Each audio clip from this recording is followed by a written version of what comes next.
ተጸዳዳውብ አስቀሰምኩ ኩኩሬላ ስላልገባ ነው ኩኩሬላ ስለሌለ ነው ኢስታፋው ስለሌለ ነው እንጂ ታሸንፊ ነበር እንዴት ሰው 11 ጨዋታ ሙሉ ምክንያት ይፈልጋል ወርፈከደስ ማንም ነው ማቆመን ገባሽ አይደለ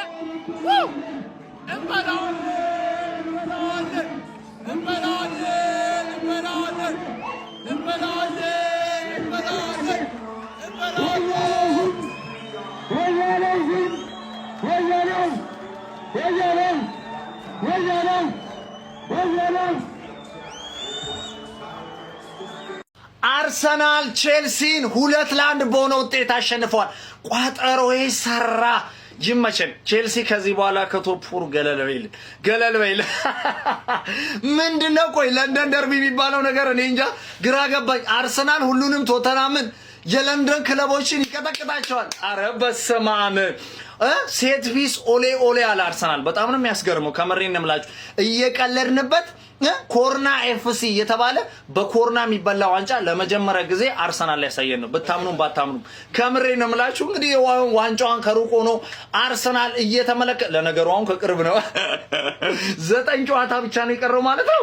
አረ በስመ አብ ለማንኛውም ኮንግራ ብለናል። ቼልሲ ግን ምንድነው ቀይ ካርድ እናንተ ሁሌ ካልተሰጣችሁ ችግራችሁ ምንድነው? ከቀይ ካርድ ጋር እኔ እኮ ግራ ነው የሚገባኝ በእውነት ቼልሲ ቀይ ካርድ በየጨዋታው አረ በስመ አብ ሪከርዱ ሰበራችሁት እኮ።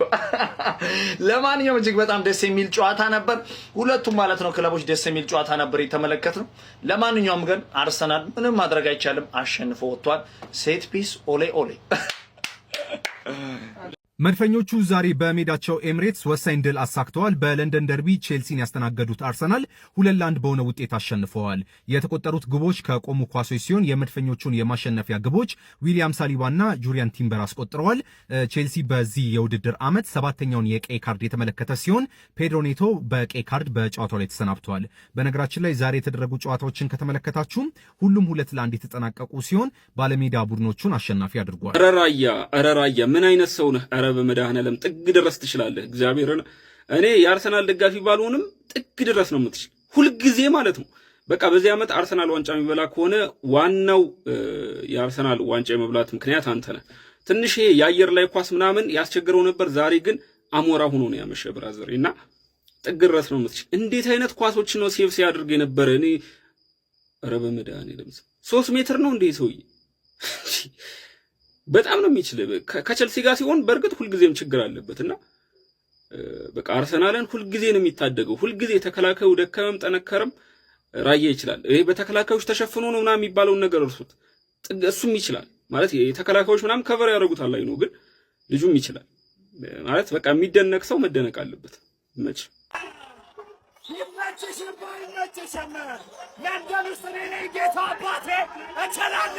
አርሰናል በለንደን ምድር በክብር ሲነግስ አመሸ። የድል አክሊሉ ከመድፈኞቹ እጅ የሚወጣ አይመስልም።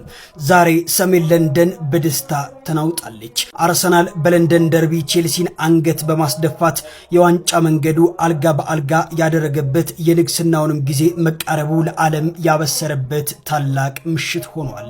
ዛሬ በኤምሬትስ የሚዘመረው እያንዳንዱ መዝሙር አንድ እውነትን ብቻ ያውጃል። እሱም ለንደን ቀይ ናት የሚል ነው።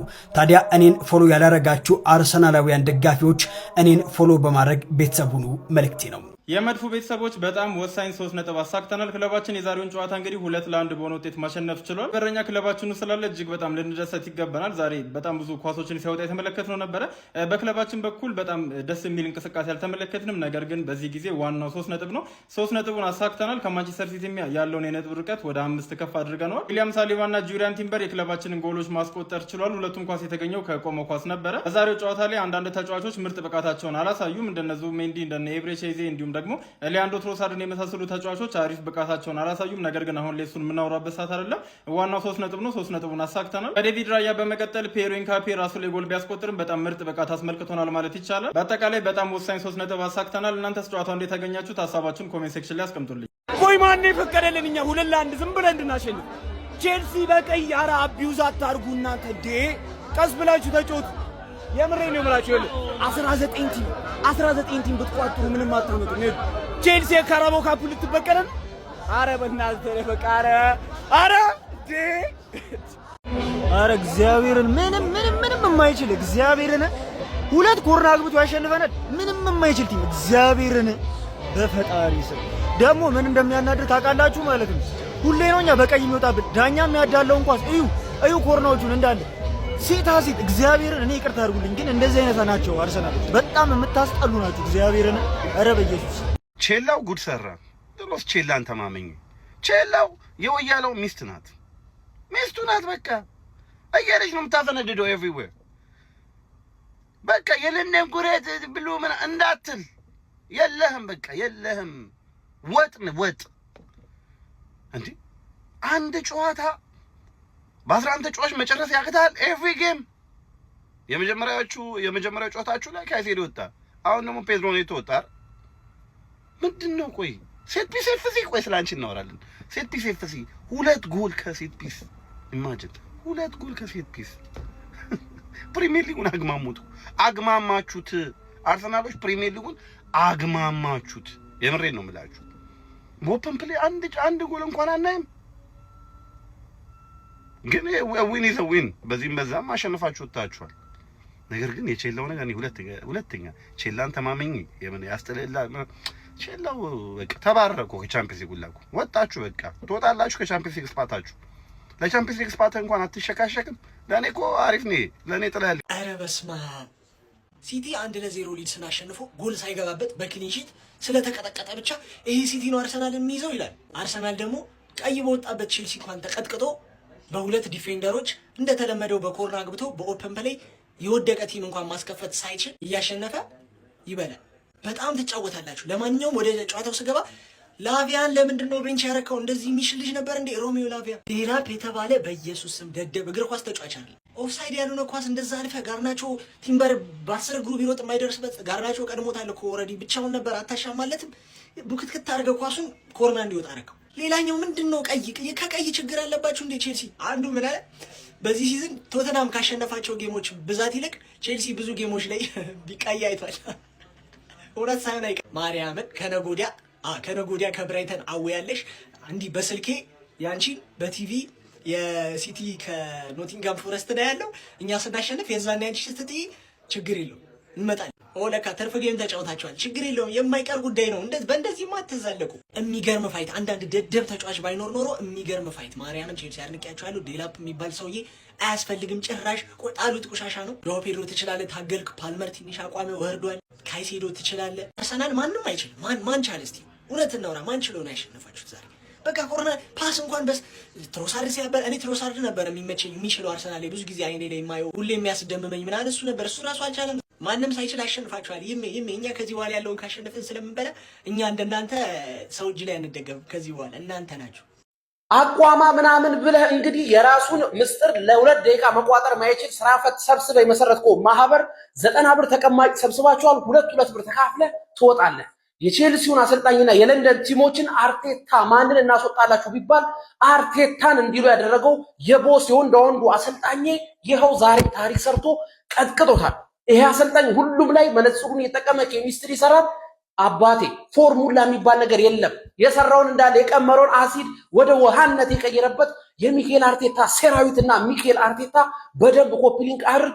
የዋንጫውን አሁን ተስፋው እየለመለመ ነው። እውነት ለመናገር ደንግጠን ነበረ። ምክንያቱም የደነገጥነው ዋንጫ ላለማጣት እንጂ 3 ነጥብ አልነበረ። ምክንያቱም የደረሰብንን ታውቁታላችሁ። በደንብ ኮፒሊንግ አድርጉ። እሺ ምድረ ቅዘናም ፕራይድ ኦፍ ለንደን እናንተ ስለ ቅዘን ብትወሩ ነው የሚሻለው። ባይመጥነንም ያው በእናንተ ላይ ብንመልስላችሁ ማለት ነው።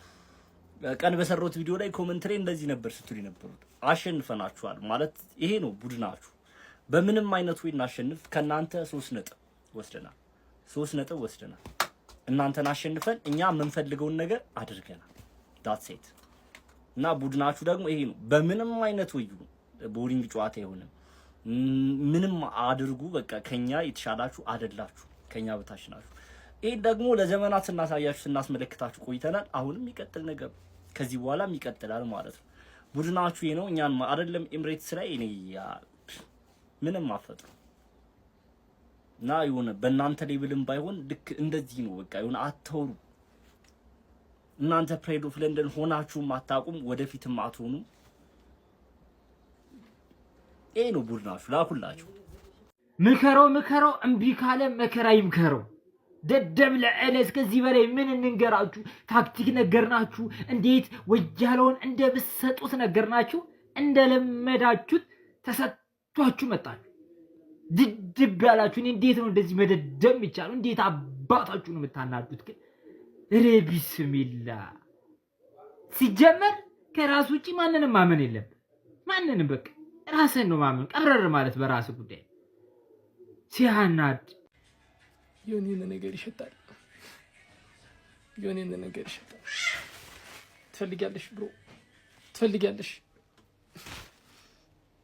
የኔን ነገር ይሸጣል። የቆመ ኳስና አርሰናል ባልና ሚስት ሆኗል። የአራዳ ልጆች ዋትኤቨር ዘዌዘር የሚለውን ዋትኤቨር 3 ነጥቡን አምጣ ሆኗል። የአራዳ ልጆች በየትኛው መንገድ ወደፊት እንጂ ወደ ኋላ ትቷል። አርሰናል የአራዳ ልጅ ነገሮች እየመረሩ ሄዷል። አሁን 5 ነጥቡን አስጠብቋል ማለት ነው። ከዚህ በፊት ሊቨርፑል ፕሪሚየር ሊጉን ሲበላ አሊሰን ቤከር ነበረው።